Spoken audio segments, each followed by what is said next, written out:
Hello friends, फिर से आपका बहुत बहुत स्वागत है। अब देखते हैं हम क्वेश्चन तीसरा और चौथा। देखो कैसे बातों ही बातों में ये कंप्लीट हो जाएगा, पर आपको देखना है पूरा ध्यान लगा के। अगर थोड़ा भी ध्यान इधर उधर कर लिया तो फिर मुझे मत बोलना आप लोग के समझ में नहीं आया। अब देखो यहाँ पर आपको दिया गया है एपी का 6वां पद तथा 17वां पद क्रमशः 19 तथा 41 है, तो 40वां पद ज्ञात कीजिए। अब देखो आपको ज्ञात करना है 40वां पद। कौन सा पद ज्ञात करना है? 40वां पद आपको ज्ञात करना है। तो 40वें पद के लिए आपके कौन सा फॉर्मूला लगेगा? an का फॉर्मूला लगेगा। कौन सा फॉर्मूला लगेगा? an का। अब देखो an का फॉर्मूला लगेगा आपके। अब an के लिए आपको क्या क्या चाहिए? a plus n minus 1 into d, ये फॉर्मूला होता है। ठीक है, अब आपको an तो ज्ञात करना है, a चाहिए, n चाहिए और d चाहिए। ये तीन चीज चाहिए आपको। ठीक है, क्या चाहिए? तीन चीज चाहिए। कौन सा? 40वां पद। n तो आ गया आपके पास, लेकिन a और d चाहिए। अब देखो a और d कहां से आएगा आपके पास? a और d कहां से आएगा? आप ऐसे देखो, इस प्रश्न के अंदर आपके पास कुछ एक्स्ट्रा है क्या? है कुछ एक्स्ट्रा? मुझे दिख रहा है, आप लोगों को दिख रहा है या नहीं दिख रहा? देखो देखे ध्यान से, देखो बच्चों एक्स्ट्रा है यहाँ पर। ये बोल रहा है 6वां पद और 17वां पद, इनका कोई मतलब ही नहीं है, इससे कोई रिलेशन ही नहीं है, लेकिन है ना ये यहाँ पर। तो देखो इसका रिलेशन हम बनाते हैं, कैसे नहीं बनता है देखते हैं अभी। देखो हम क्या करते हैं, यहाँ पर हम लिखेंगे एपी का 6वां पद। 6ठे पद का मतलब क्या होता है? A6। क्या होता है बच्चों? A6। तो A6 को हम ऐसे लिख सकते हैं क्या? A6 इज इक्वल क्या होता है? यहाँ पर A6 आपको दिया गया है, 6वां पद क्या है? 19। तो ये हो गया 19। अब देखो इसको बदल लो आप। A6 को हम क्या बोल सकते हैं? A plus 5D is equal 19, और इसको दे दो समीकरण नंबर 1। क्लियर है? हमें a और d की जरूरत है, इसलिए हमने इसको a और d के रूप में बना दिया। अब देखो दूसरा समीकरण, दूसरा दिया गया आपको 17वां पद। 17वें पद को हम क्या बोल सकते हैं?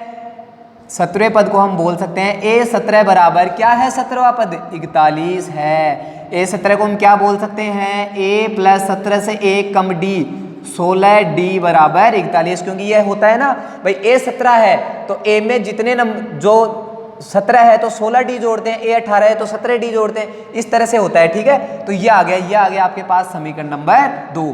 अब देखो आपके पास जब दो समीकरण होते हैं तो वहां से आप लोग मान आराम से निकाल सकते हो, आपको पता है। देखो हम कैसे मान निकालते हैं।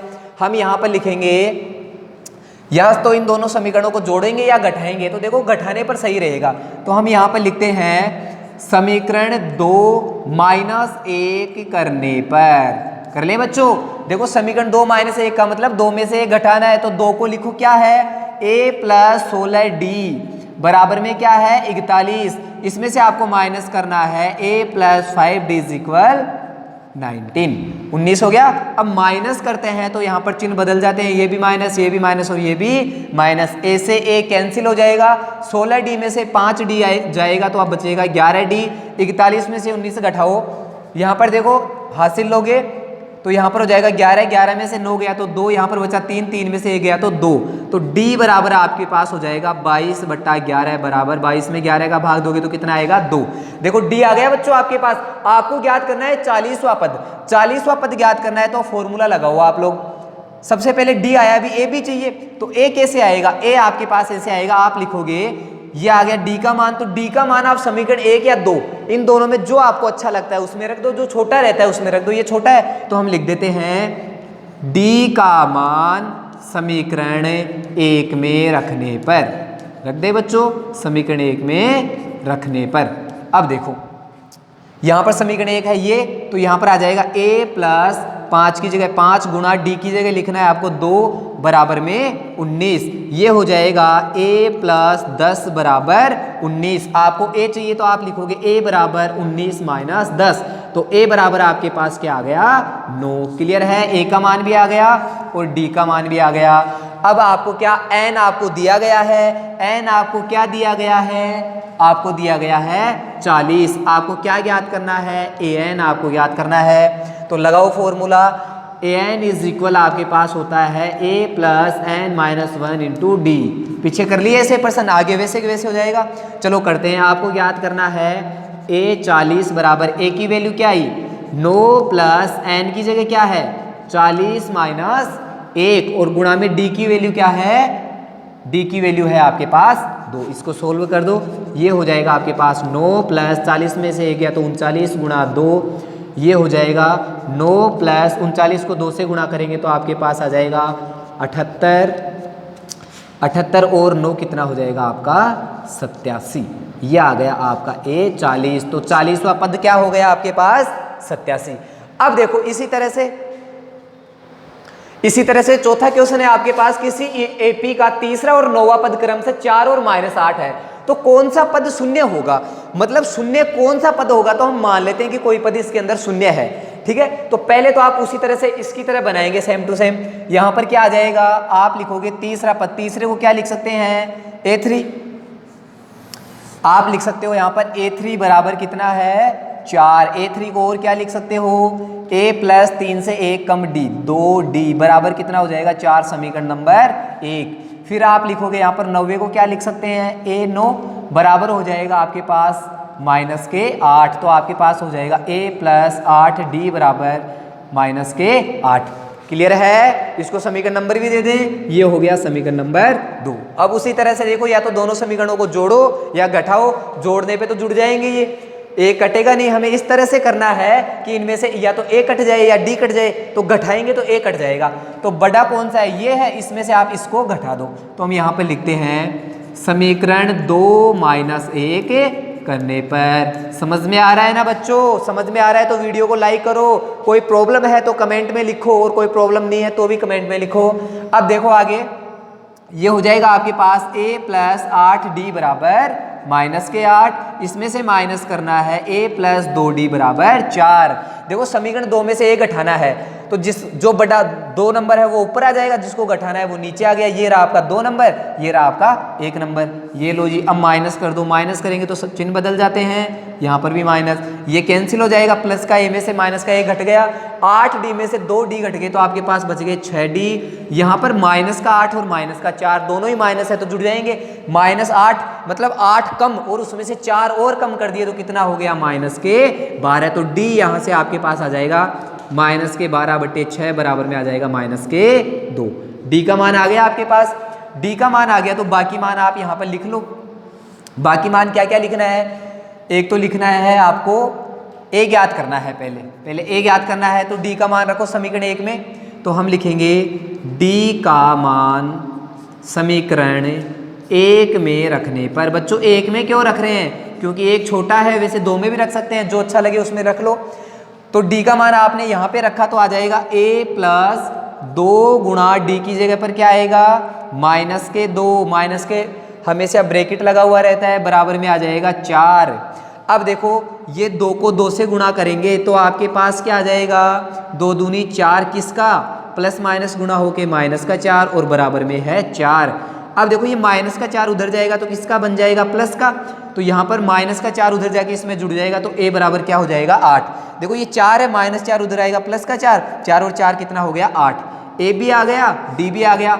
N पूछ रहा है आपको कि कौन सा पद शून्य होगा, और शून्य आपको दिया गया है तो आप लिख लोगे AN बराबर क्या है 0।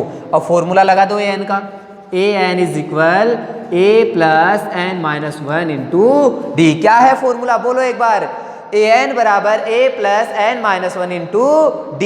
AN बराबर A plus n-1 into D, याद हो गया। अब देखो आगे, अब आगे आपके पास आएगा जिसका मान है लिख दो AN का है 0, बराबर में A की वैल्यू है 8, प्लस में N की वैल्यू ज्ञात करनी है, माइनस में 1। D का मान आपको दिया गया है कितना है -2। ऐसा प्रश्न भी पीछे आपके पास आ गया है, उसकी तरह कर लो इसको। 0 बराबर 8, -2 को n से गुणा करेंगे तो -2n, -2 को -1 से करेंगे तो +2। अब देखो यहाँ पर ये 8 भी प्लस का है और ये भी प्लस का है, दोनों को जोड़ दें, 8 2 कितना हो जाएगा 10। तो यहाँ पर आपके पास आ जाएगा 0 बराबर 10 -2n। 10 इधर आएगा तो -10 बराबर -2n। अब देखो यहाँ पर इधर लिख देता हूँ मैं इसको 0, ये 10 इधर आएगा तो माइनस का, या फिर 2n को ले आए इधर तो इधर आ जाएगा माइनस का, 2n इधर आएगा तो प्लस का हो जाएगा। 2n इज इक्वल 10, आपको चाहिए n, तो n इज इक्वल होता है 10/2 इज इक्वल 5। क्लियर है, ये हो गए आपके दोनों प्रश्न कंप्लीट। नेक्स्ट क्वेश्चन है आपके पास 5वां, किसी समांतर श्रेणी का तीसरा पद 16 है और सातवां पद पांचवें पद से 12 अधिक है तो एपी ज्ञात कीजिए। देखो बच्चों, एपी का मतलब हमें समांतर श्रेणी ज्ञात करनी है और समांतर श्रेणी ज्ञात करने के लिए हमें किस किस चीज की जरूरत होती है। जिस तरह चाय बनाने के लिए दूध की जरूरत होती है ना, उसी तरह से यहां पर एपी बनाने के लिए मेन होता है ए और डी। ए और डी आपके पास होना ही चाहिए। तो हम क्या करेंगे, ए और डी लेकर आएंगे कहीं से भी, इस पर्सन में ही ढूंढेंगे। देखना, ए और डी आपको चाहिए, तो ए और डी कहां से आएगा? ए और डी आपके पास आएगा यहां से, जो आपको दिया गया है उसमें से आएगा। तो देखो इसको बदलते हैं अपन गणितीय रूप में। आपको दिया गया है तीसरा पद 16 है, तो सबसे पहले हम ऐसे लिख सकते हैं A3 बराबर कितना आ जाएगा 16। और देखो बच्चों इसको क्या लिख सकते हैं, A3 को A + 2D। A आता है जितने नंबर का उससे कम D आ जाता है, एक कम D आ जाता है, बराबर में आ गया 16, समीकरण नंबर 1। क्लियर है। दूसरा समीकरण हम बनाएंगे यहाँ पर, जैसे बोल रहा है सातवां पद, तो यहाँ पर हम लिख देंगे सातवां पद। सातवां पद का मतलब क्या होता है, A7 बराबर सातवां पद पांचवें पद से, A5 से 12 ज्यादा है। देखो सातवां पद पांचवें से 12 ज्यादा है, इसका मतलब ये तो पहले से ज्यादा है, तो हम इसको बराबर नहीं बोल सकते ना। ये 12 ज्यादा है तो बच्चों इसके अंदर भी 12 जोड़ दे तो दोनों बराबर हो जाएंगे ना। मतलब जो ज्यादा होता है, ये ज्यादा है तो ये कम है, और ये बराबर नहीं है। यहाँ पर ये देर हमें बराबर लिखना है, तो बराबर करने के लिए क्या करना पड़ेगा, इसमें 12 जोड़ना पड़ेगा, क्योंकि पर्सन बोल रहा है सातवां पद पांचवें से 12 ज्यादा है। तो जो ये कम होगा तो कम वाले में हमें जितना ज्यादा होता है वो जोड़ना होता है। अब देखो इसका भी समीकरण बना लो आप। A7 को हम क्या बोल सकते हैं, A + 6D बराबर, A5 को क्या बोल सकते हैं, A + 4D बराबर, ये प्लस में आ जाएगा 12। अब डी को इनको एक तरफ कर लो और संख्या को एक तरफ कर लो, इनको इधर ले आए क्या, तो देखो यहाँ पर ये ए से ए तो कैंसिल हो जाएगा। यहाँ पर बच रहा है 6D, ये 4D इधर आएगा तो माइनस के 4D बराबर 12। 6D में से 4D गया तो कितना बचेगा, 2D बराबर 12। तो D बराबर आपके पास आ जाएगा 12/2, और D कितना आ जाएगा यहाँ पर आपके पास 6। अब देखो D का मान 6 आ गया और A का मान चाहिए, तो D का मान आप समीकरण 1 में रख दो। तो हम यहाँ पर लिख देंगे D का मान समीकरण 1 में रखने पर, ठीक है, 1 में रखने पर। अब देखो 1 में रखते हैं। अब 1 में रखेंगे तो यहाँ पर क्या आएगा, 1 ये रहा, 1 की जगह पर A + 12 की जगह 12 नहीं है 2 है, 2 की जगह पर 2 गुणा में D की जगह पर D का मान कितना है 6 और बराबर में है 16। तो इनको सोल्व कर लो। A + 6 दूनी 12 बराबर 16, 12 उधर जाएगा तो माइनस का हो जाएगा, A बराबर 16 - 12, तो A बराबर कितना आ जाएगा यहाँ पर 4। अब देखो A और D आने के बाद आप कोई भी समांतर श्रेणी के कितने भी पद ज्ञात कर सकते हो, ठीक है। हमें समांतर श्रेणी ज्ञात करनी है तो 3 या 4 पद ज्ञात कर देते हैं, उसके बाद डैश डैश लगा देंगे, अपनी समांतर श्रेणी आ जाएगी। तो सबसे पहले चाहिए बच्चों आपको A1, ये बहुत पहले हम पढ़ चुके हैं, ये आपको अच्छे से आ गया है। अगर आपने पूरे वीडियो देखे हैं तो देखो फटाफट करते हैं। A1 क्या होता है, A को ही A1 बोलते हैं। तो A आपके पास क्या है, A देखो क्या है, A ये रहा 4, तो A1 तो आ गया 4। फिर आपको चाहिए A2, A2 क्या होता है, A + D, A का मान है 4 + D का मान कितना है 6, तो ये आ गया 4 और 6 कितना आ गया 10, तो A2 आपके पास आ गया 10। इसी तरह से A3 होता है A + हम ऐसे भी बोल सकते हैं A2 + D कर दो या A + 2D कर दो, इसको ऐसे भी लिख सकते हैं और ऐसे भी लिख सकते हैं A2 + D, जो आपको अच्छा लगे वो कर सकते हो। मैं ये वाला बता रहा हूँ आपको।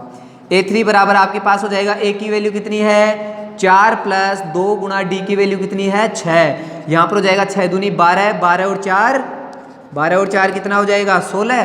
क्लियर है। इसी तरह से आपके पास आ जाएगा A4 हो जाएगा A + 3D, तो इसके अंदर हो जाएगा A की वैल्यू क्या है 4 + 3 × D की वैल्यू क्या है 6, यहाँ पर आ जाएगा, इसको गुणा करेंगे 6 × 18, 18 और 4 22, ये आ गया आपके पास A4। 4 पद बहुत हैं, नीचे लिख देना AP बराबर, पहले पहला पद आता है ना, पहले आता है A1, A1 क्या है 4, फिर दूसरा पद A2 क्या है 10, फिर तीसरा पद क्या है 16, फिर अगला पद क्या है 22, और फिर आगे कर देंगे डैश डैश डैश। ये आपकी AP आपको प्राप्त हो गई।